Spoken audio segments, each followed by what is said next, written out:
A girl descends from the stairs as she recalls a quiet, intimate moment. As she hears noises inside the room, she realizes someone is engaged in an intimate act with a girl. She opens the door knowing she has seen this before, questioning whether it was in a movie or if it was just a dream. Once a person witnesses their spouse in such a situation with someone else, there is no going back. Seeing her spouse with another, she knows things can never return to the way they were. The scene shifts to the present. She jolts awake, gasping as she realizes it's that dream again, the one where her husband is with another woman. She must have dozed off for a bit. She grabs her phone and notices that break time is almost over. Getting up, she reminds herself that she has to get back to work. A voice calls out to her, addressing her by Na-Soo. She turns and sees that it's her boss. Na-Hoo acknowledges him respectfully. He asks her to step inside, saying they need to talk. Once inside, he hands her a packet of money, reminding her that she requested her salary in advance. He asks if 1.5 million is enough. He then grumbles about having to withdraw the money in a hurry because she told him not to deposit it into her account. Despite his frustration, he admits that she is hardworking and he doesn't want to lose an employee who feels like family. Na-Soo bows deeply in gratitude and tucks the money into her coat. The boss asks if her financial troubles are still ongoing. Na-Hoo sighs, explaining that with high interest rates these days, paying back debts isn't easy. He then inquires about her husband, mentioning that he heard he got a job recently. Na-Hoo clarifies that her husband is still in his apprenticeship, so earning a stable income is difficult. However, she reassures him that her husband is working hard and that things will improve soon. As Na-Hoo exits, the boss watches her leave, noting how tirelessly she works without rest. He murmurs that seeing her dedication makes him want to work harder as well. Na-Soo dismisses the sentiment, saying they should get back to work. At the counter, as they handle customers, a waiter calls out asking Na-Soo to add 2 more servings of pork belly. She acknowledges the request, promising to bring it shortly. As she serves the food, a young woman at the table whispers to her partner, questioning why he gave all the food to her, since he hasn't eaten much. The young lad smiles and reassures her, saying that he is taking care of himself and eating well. Watching her eat makes him feel full. Rajang teases him, saying she will feed him. Na-Hoo observes them and thinks that couples in love are beautiful. Whether it's their first romance or their third, their hearts shine as one. Maybe it's because youth itself is beautiful, a time of passionate love and heartbreak. She wonders if this means her lukewarm life has already passed its prime. Thinking if she has lost her beauty, the scene shifts as Na-Hoo's friend Hwaijong suddenly screams at Na-Hoo, complaining that customers keep calling her auntie. Hwaijong finds it unacceptable in this day and age. Na-Hoo, unfazed, responds that she is a married woman and a householder, so it makes sense. Hwaijong, undeterred, grabs Na-Hoo's face and insists she is pretty, the prettiest 33-year-old she knows. She points out that even though Na-Soo wears the same clothes every day, she still glows even in broad daylight. Na-Hoo humbly brushes off the compliment, saying that flattery won't change anything. Hwaijong, laughing, insists she's just happy to work with such a beautiful coworker. Na-Hoo chuckles and suggests they finish their shift and head home. On her way home, Na-Soo climbs the stairs, lost in thought. She once believed her spouse thought she was pretty when he told her so. She used to be easygoing, bright, and effortlessly likable. Back then, youth seemed beautiful and radiant. But now, she no longer feels beautiful. As she opens the door, she sees her husband drinking. Without looking at her, he orders her to dress up and put on some makeup, complaining that she walks around barefaced. He grumbles that it makes him not want to come home. Na-Hoo pauses before responding. She says she can't afford makeup when she can barely afford rent. Her husband, Mitchell, irritated, retorts that even part-time workers making $180,000 a month wear makeup regularly. He accuses her of being lazy and making excuses. Na-Hoo doesn't respond aloud, but inwardly she wonders if he even knows how expensive cosmetics are these days. She trembles at the thought of spending even a single extra $1,000 on herself. Mitchell, slurping his noodles, insists that she should wear makeup because he would like that. As she watches him eat, she wonders if love ages just like people do.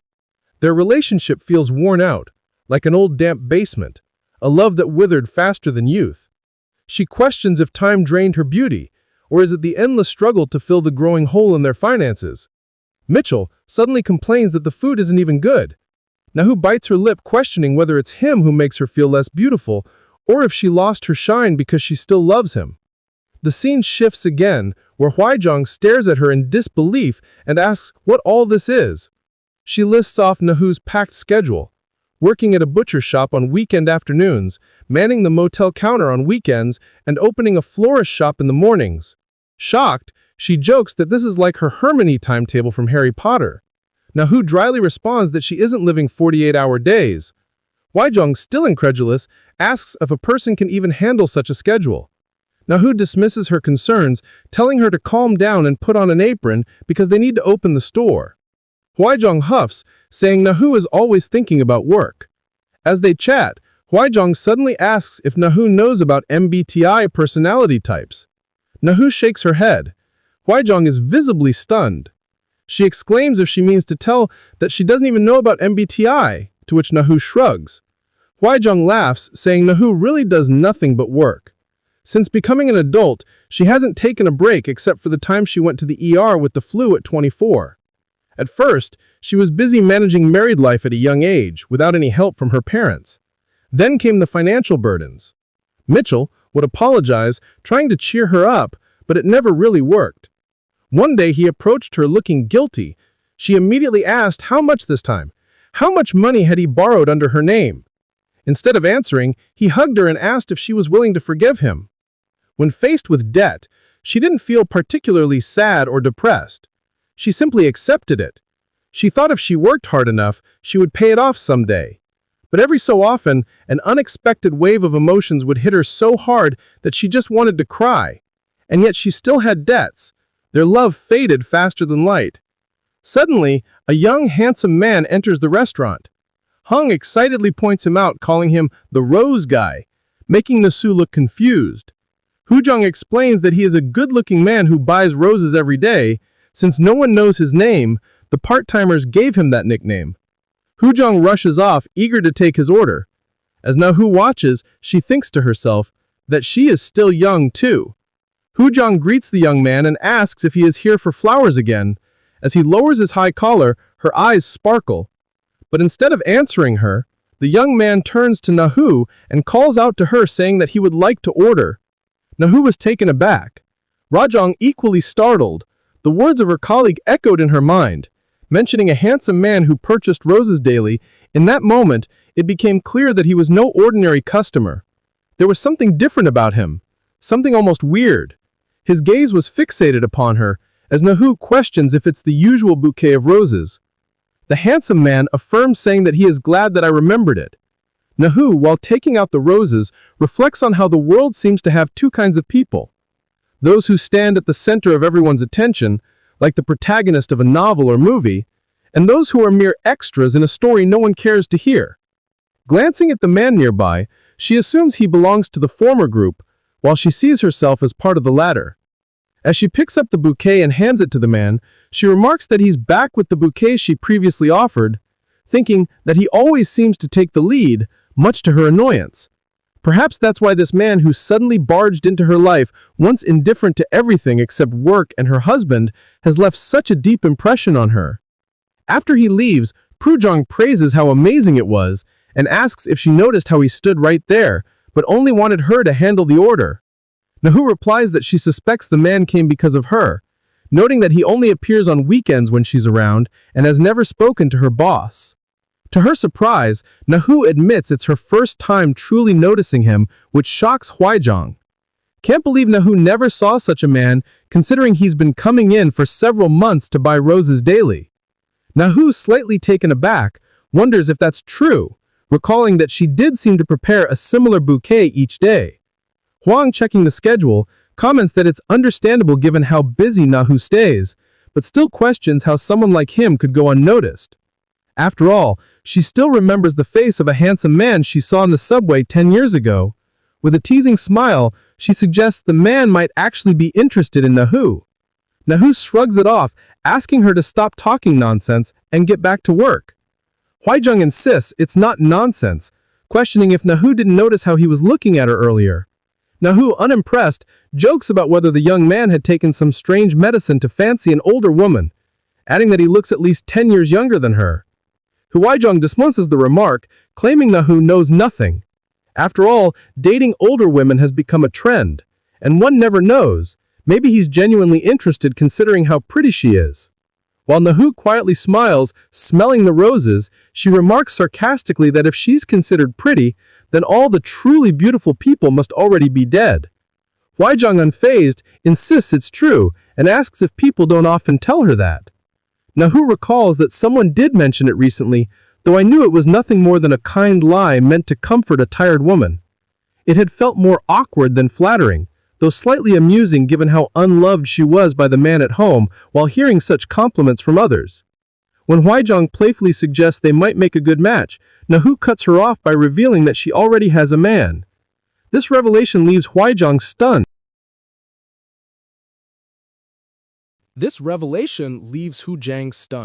Prompting her to question if it's really true.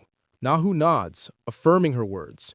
Hu Jiang, still in disbelief, remarks that she had no idea and scolds Nahu for not sharing it earlier, expressing surprise that Nahu has a husband and asking what kind of person he is. The scene shifts to Nahu's home as Mingchel enters, cursing about how tired he is and asking for a glass of water. He grumbles, wondering if there's anything besides plain water. Nahu informs him that there's barley tea, though it hasn't cooled down yet. He asks her to add some ice, mentioning that he's going to shower. After his shower, he lies down beside Nahesu, clearing his throat as he tentatively reaches out to touch her. Mingshal finds it strange that, despite not working out, her body still seems the same. Not long ago, one of his friends had boasted about dating a younger woman, though her figure wasn't as good as Nahesu's. Still, he had let it slide, assuming it was because Nahesu often wore baggy clothes. He notices her body, thinking how good it feels in his hand, though it's been a while since they've desired each other.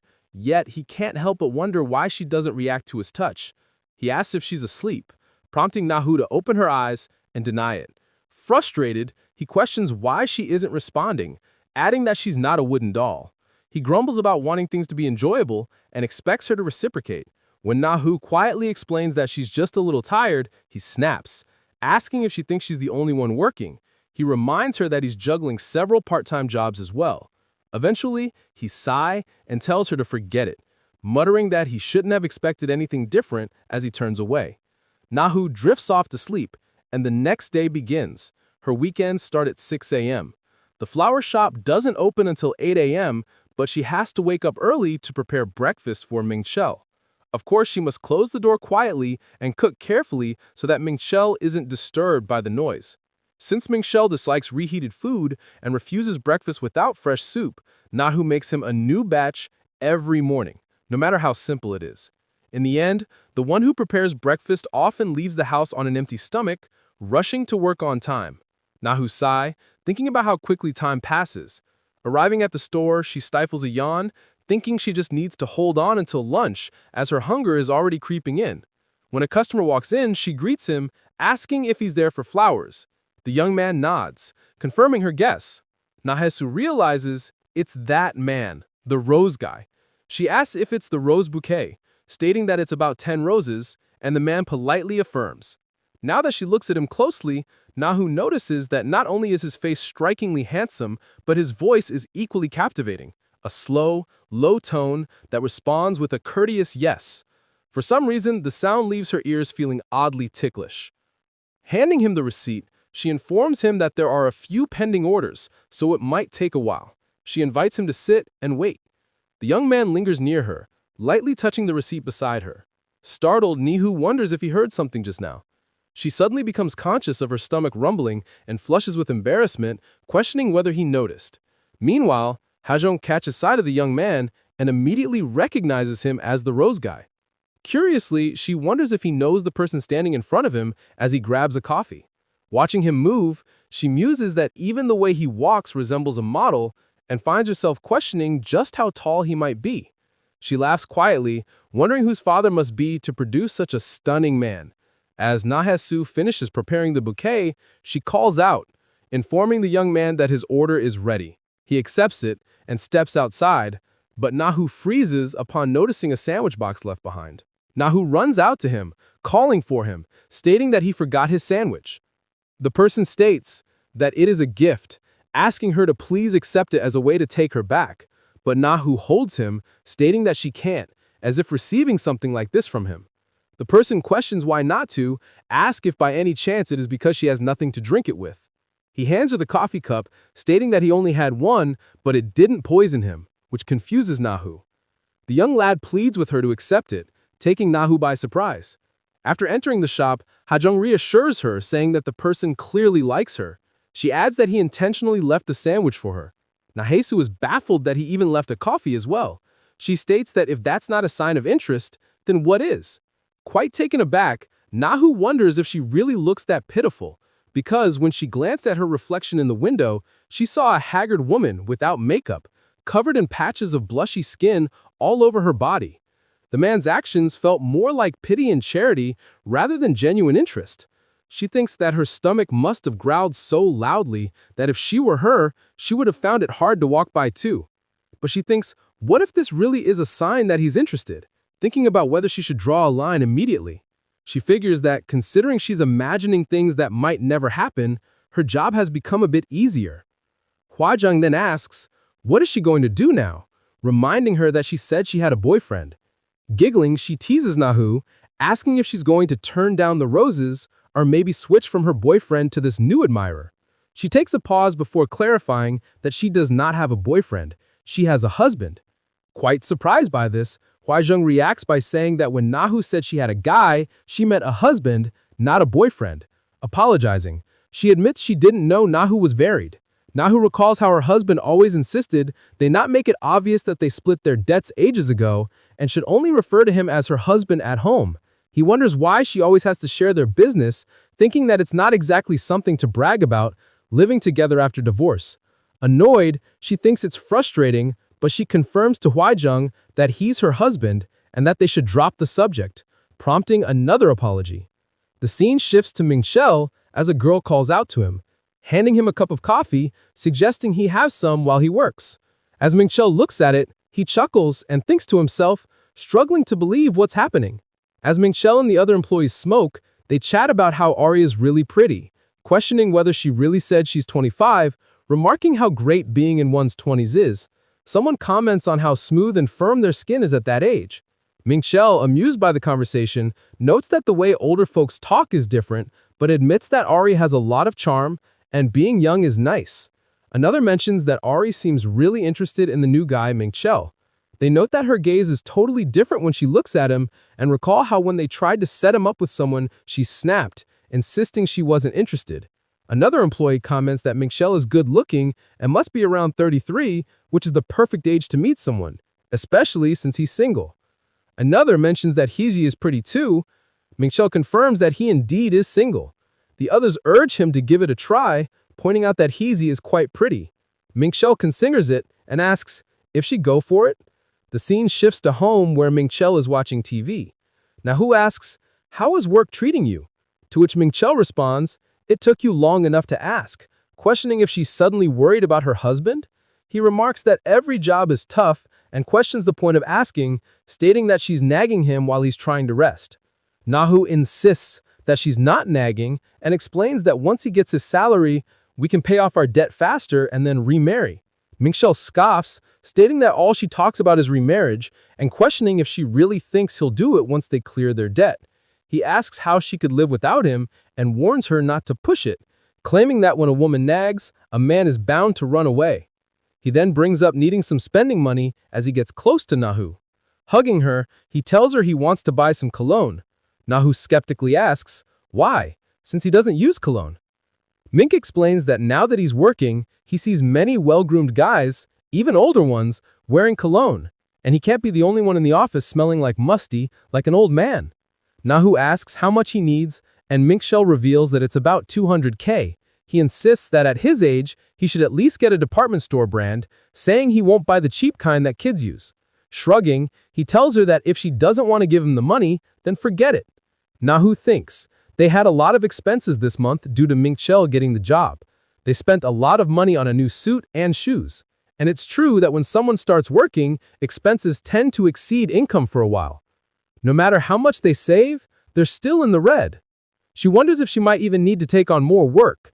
She considers that she already works at the motel on weekends from the afternoon to the evening, and if she takes a night shift at the convenience store afterwards, their schedules shouldn't overlap. She just needs to cut down on sleep, she thinks, as she takes out her salary packet. Remembering that Mingchel said cologne costs about 200K RW, she writes a memo to buy the cologne with money set aside later. To Nahu, it feels like she's been given 24 hours to solve a puzzle. She divides her day into pieces, filling the remaining time with work, all for their happy family, their happy home. The scene shifts to a couple of friends who question each other about what made one of them suggest dinner today. They joke that wonders never cease, since he actually offered to buy dinner first, calling the Rose guy bomb. His friend Dongwook asks if he's really okay with this, noting that he usually doesn't like noisy places. Bomb states that it's nice to get together. He questions who he should call, and Bae responds with people he knows. When Dongwook asks, anyone, to which Bae confirms Dongwook comments that if he says he's having dinner, a lot of girls will come running. He finds it strange that even the guy who refuses to go to cheap restaurants would do this. Dongwook states that he has called two of his friends, asking if he is ready to go. Bae answers that he's already called someone. As they prepare to leave, Dongwook notes that he's been rushing decisively lately and seems happier. The scene shifts to a restaurant where someone calls out for 2 beers, stating that men go crazy over movement, remarking how simple they are. They comment that if a wife is wise and affectionate, she will naturally earn money and sacrifice for the family. Anu thinks about Mingchel's words that men crave excitement and fun, but aren't necessarily affectionate towards their wives. He wonders if it's even possible to say that men don't develop apathy over time. At one point, they were very affectionate once. She used to be like that too. She questions whether she wasn't wise enough or affectionate enough. Suspecting if she ruined their relationship, a voice calls out to Nahu, informing her that there's a customer. As she turns to welcome them, she greets them and asks how many are in their party, only to see Bayon standing in front of her. Recognizing him, she realizes he's Rose's guy. As Beyond passes by with his friends, the waitress calls out for a table for 4. The girl confirms it's a table for 4, stating they are a group of 4, for which Nahu apologizes, explaining she was in a daze. As she welcomes them to sit down, she prepares the food, recalling her friend's words about how the Rose guy seems to like her, suggesting he is interested in her. She thinks that she is not interested in that. She hasn't even considered it. And even more, she has never wished for such attention. Although she feels embarrassed by the young man overhearing that conversation, for some reason she finds it difficult to look at him. She wonders if the girl next to him is his girlfriend, as they look great together. She speculates that the bouquet was probably for her. Working with younger people, she never knows what they might talk about as she tries to pull herself together. The girl then calls out for Bae, questioning what he is looking at, noting he's been staring for quite some time. Dongwook addresses her as Hiji, mentioning that it's like a disease. Baom only has the slightest bit of interest in her, and that's why he always does that, whether he's looking around or simply minding his business. He questions why Baom T keeps staring at people's faces, for which Hiji shushes him, stating it's not a diss. She curses Dongwook as he sarcastically asks if she really scares people like that. The friend tries to calm the situation, but Bumante pokes his foot, reminding Dongwook that he's burning the meat. Dongwook acknowledges it, saying it'll be fine, and asks him to just eat. Hiji then calls out to Bom T, questioning why he keeps staring at the lady and whether they know each other. Bom smiles, admitting it's obvious they do know each other. Hiji, taken aback, wonders what he means, thinking she had a feeling but wasn't sure if he truly knew her. The scene shifts to Nahusu's home where she is doing chores and notices a cloth, a t-shirt of Mum Shul torn.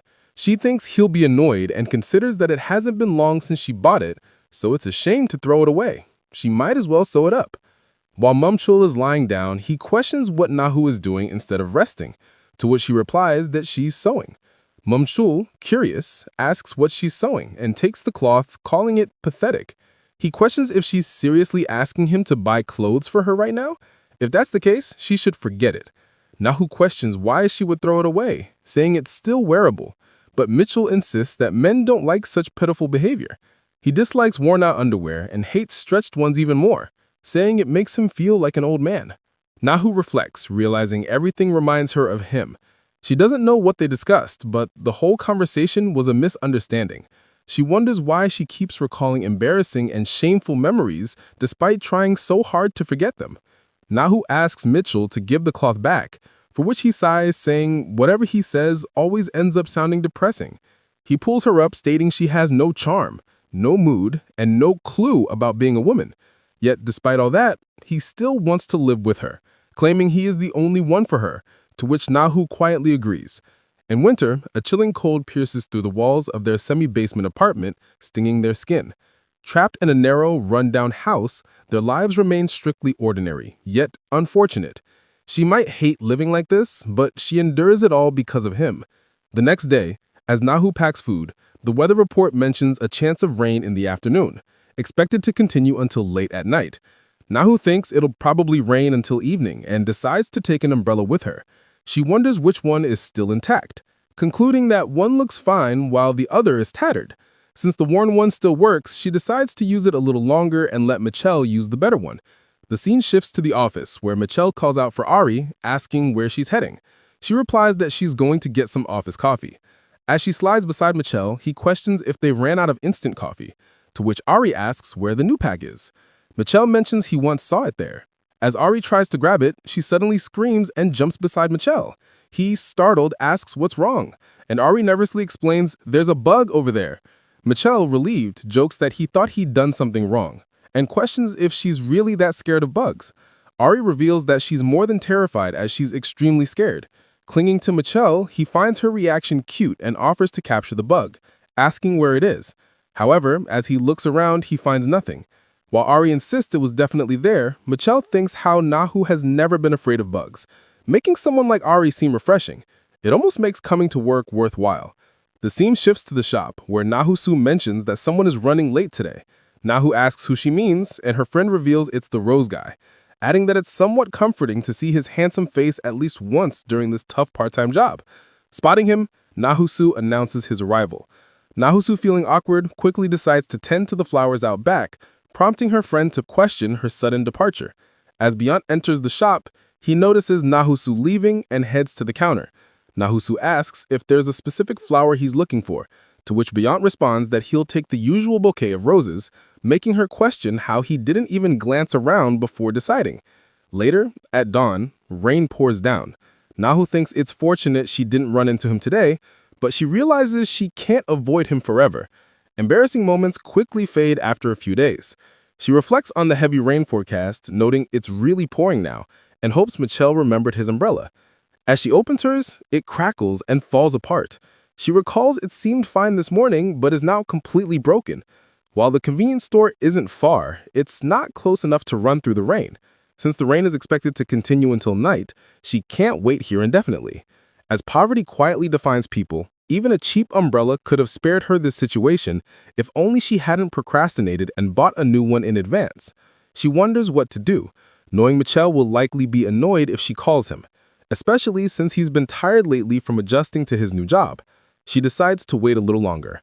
Just then, an umbrella appears over her. It's Beyonce. He asks where she's heading, but Nahu-Soo insists she'll be fine, explaining her place is a bit far, so he should go ahead. However, Beyonce remained, pointing out the rain is supposed to last until dawn and suggesting they share an umbrella. Hearing this, Nahu-Soo thought it was as if the sky was mocking her for making such a presumptuous mistake. The whole situation made it nearly impossible for her to avoid this man. He believed he had only made a kind offer out of the goodness of his heart. If she had continued to refuse, it would have been strange, as the situation was already a little awkward. But Nahu thanked him, thinking they might as well share the umbrella. Walking through the rain, Nahu-Soo realized they were on their way home. Contrary to her expectations, the man didn't say a single word. However, thanks to the heavy rain, sharing a one-person umbrella didn't feel as awkward as she had imagined. He walked at an unusually slow pace for someone of his uncommon height. Even Michelle, who was also tall, always lagged behind when they walked together. Perhaps it had become a habit ingrained in him from once being concerned about someone. Nahu eventually mentioned that his girlfriend might not like this, questioning what would happen if she found out he had shared an umbrella with a stranger. Bamti simply asked who said he had a girlfriend, prompting Nahu to question if it wasn't the woman she had seen with him at the barbecue restaurant. He clarified that she wasn't his girlfriend, just a friend, making Nahu wonder if that truly was the case. He moved closer to Nahu, insisting that it was true, and asking her to believe him. Taken aback, Nahu replied that she did, though the words felt strange to her, as if she couldn't fully grasp the situation. Just then, from behind, a car rushed by, and Bimonth quickly pulled Nahasu aside to protect her from the splashing. Apologizing, he explained that the car had come too fast, and he had been worried she might get hurt. Nahasu reassured him she was fine, though she couldn't help thinking how frightening the situation had been. Feeling uneasy, she remarked that he was tall, noting how he had completely shielded her from getting splashed. He simply affirmed it, and Nahu couldn't shake the thought that this was more than just her imagination. There was no way someone would do such a thing for a complete stranger. Now that she noticed the other side of his coat was completely soaked, while her clothes were barely wet, she wondered if she should ask if he was interested in her. If that was the case, she thought she should draw the line immediately. Nahu asked why he was being so kind to her, prompting him to smile and admit that she had figured him out, saying he had motives. Nahu flinched at his words as he clarified that he simply wanted to get to know her. Nahu dismissed it, while Benonte questioned why not. She pointed out that he was young and seemed popular among women, asking why he was trying to date an older woman. In response, he questioned why being younger and popular should stop him from getting along with someone older. Nahu firmly told him it couldn't happen and asked him to stop as they had already arrived.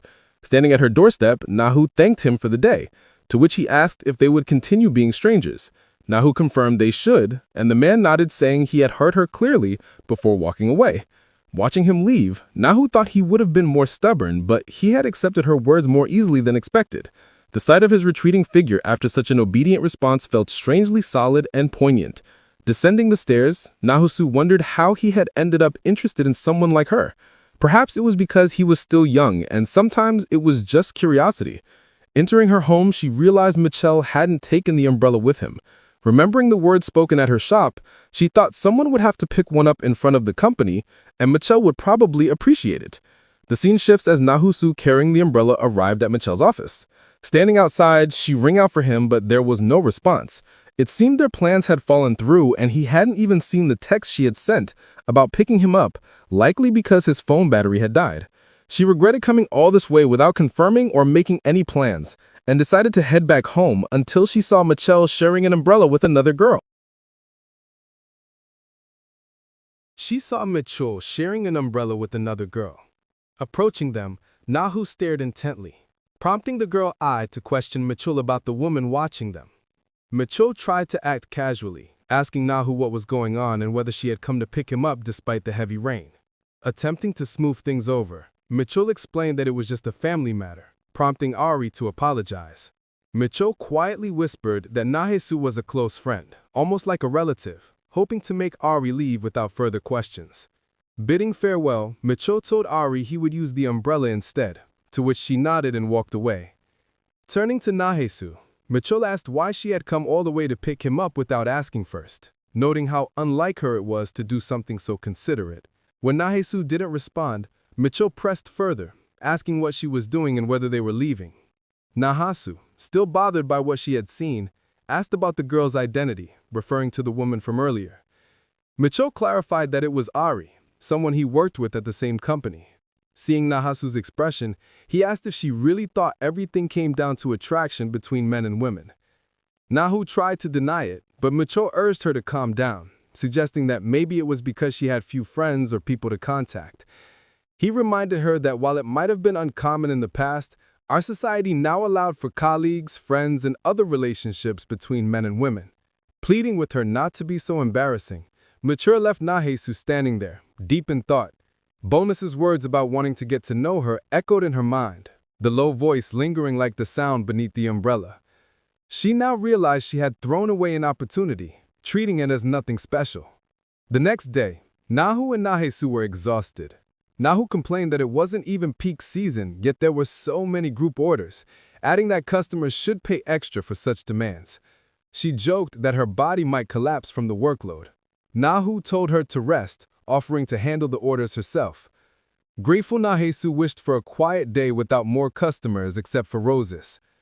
Seeing his face, she said always gave them strength. Just then, the door opened, making them flinch as Byamonte entered, taking a quick peek at Nahisu. Nahisu thought it was crazy how Rosaji had really shown up, and even today he looked just as handsome. Nahisu, amused, said she would go rest, leaving Byamonte to order from Nahisu. As Nahisu asked about the order he would make, however, instead of ordering, Byamonte ignored Nahisu and quietly walked past her. Afterwards, 2 weeks passed, and Macho often came home late working, even on weekends, because he was busy. Other than that, everything seemed like any other day, until she told the Roses guy that they would never be acquaintances again, and Bea quickly moved out of her life. Thinking about those words, Nahu found it odd how obediently he had stepped away, making it seem like his interest in her was nothing more than fleeting curiosity. She thought it was fortunate that it hadn't been a profound feeling. Deep emotions often left scars that couldn't be erased. She fell asleep the night before without even seeing Macho come in and hadn't heard from him since, making her wonder if he had gotten to work safely. As a customer called out to order 4 servings of pork belly, Nahu offered to take care of it. The customer's employee asked how he felt about coming here, suggesting that he must be feeling better after his divorce.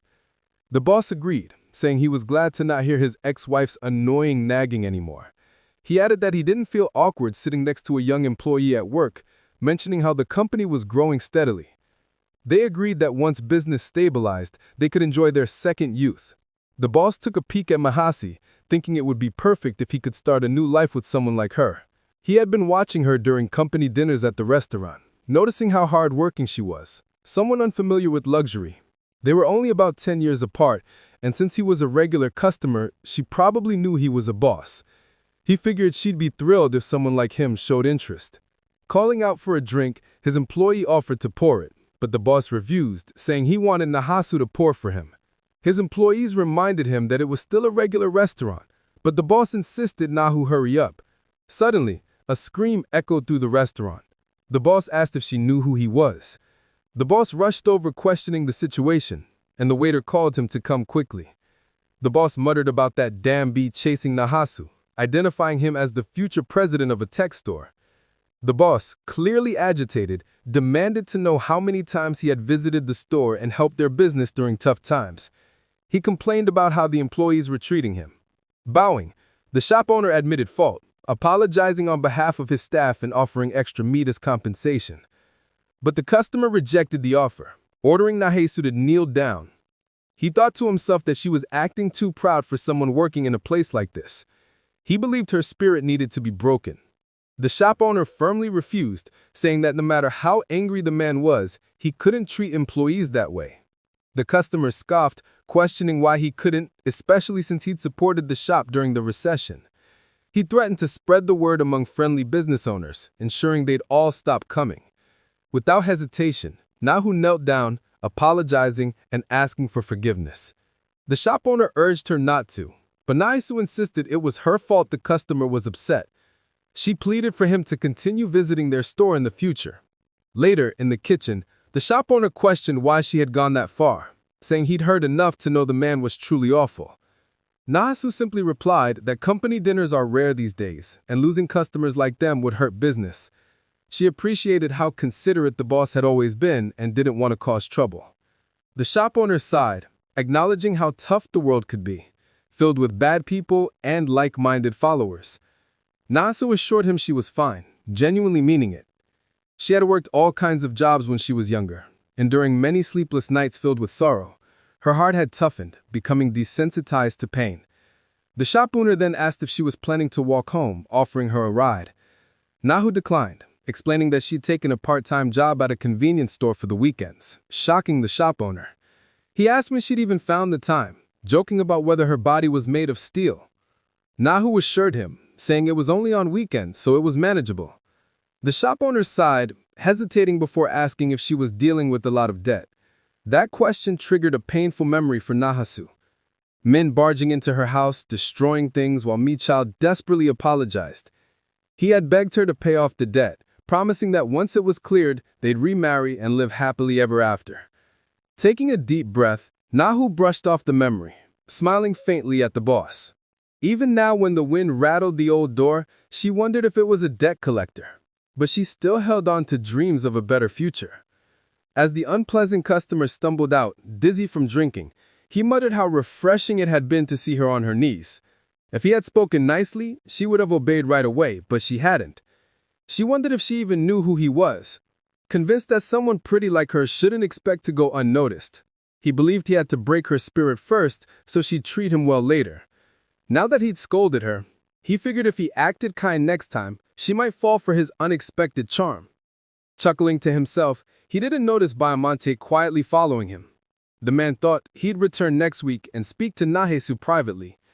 Just then, Baiamonte kicked him, sending him sprawling. Furious, the man demanded to know who he was and if he had a death wish. Without flinching, Baiamonte grabbed his head, coldly asking who really wanted to die. The man, shocked by the pain, froze as Baiamonte demanded he hit back, daring him to try. Cursing, the man barked that Baiamonte didn't even know how to respect his elders. He bragged about his boxing days and threw a punch. Baiamonte barely flinched, smirking as he asked if that was the best the man could do. Confused and angry, the man snapped, questioning who Baiamonte even was. Ote simply replied if he doesn't know, ask this as his chance to find out before knocking him down with a flurry of punches. The scene shifted to the convenience store where Nahu was working. There was plenty to do at night, but the piece of working alone felt easier. With few customers around, she leaned on the counter, dozing off until someone walked in. She looked up and froze. It was Rose's guy. Seeing him, she wondered if they really lived in the same neighborhood. They'd already run into each other at the flower shop, the restaurant, and now here. Since she was the only one working, there was no avoiding him. Thinking they were supposed to be strangers, Nahu resolved to treat him like any other customer. But as she turned to face him fully, she noticed the bandage on his face. As she turned to his face, she was left shocked. As she questioned what the hell happened to his face, she was bewildered to see Bei's face, realizing that he had bruises and a busted lip. No matter how she looked at it, it was real. She wondered what kind of wicked person would beat a child to such an extent. Troubled, she questioned what she should do, as they were supposed to be strangers. Turning her face away, she mused that this wouldn't do. If he just put a bandage on without applying any medicine, it would only get worse. As there was no response from Baiamonte and Nahu for a minute, Nasu speculated whether he thought she was meddling. It did seem a bit reckless to suddenly intervene when she wasn't supposed to. But just then, Baiamonte smiled and asked what he should do. He moved closer to Nahasu, asking her to teach him. Nahu noticed that strangely polite tone of speech once again. She questioned if he was still young, deciding to let it slide, telling him to follow her. Baiamonte realized it was an informal speech pattern, thinking it was quite unusual. As Baiamonte followed her, Nahasu handed the packet back to Baiamonte, explaining that it was medicine that revitalized skin. When Bei admitted he didn't know how to use it, Nahasu told him to be more sensible. Pausing for a moment, she asked him to give it to her. As she took it out, Baiamonte tried to stop her, but Nahasu told him to suck it up, even if it stung, and applied the ointment to his lips. She asked if it hurt a lot, but Baiamonte denied it, saying it only tickled a little. Curious, Nahasu asked how old he was, and Baiamonte claimed to be an adult. His answer sounded strange, making Nahasu question his age further. She wondered why a grown-up kid was running around fighting, but Baiamonte denied it. When she asked what had happened to his face, he insisted it wasn't his fault. It was just because he was poor,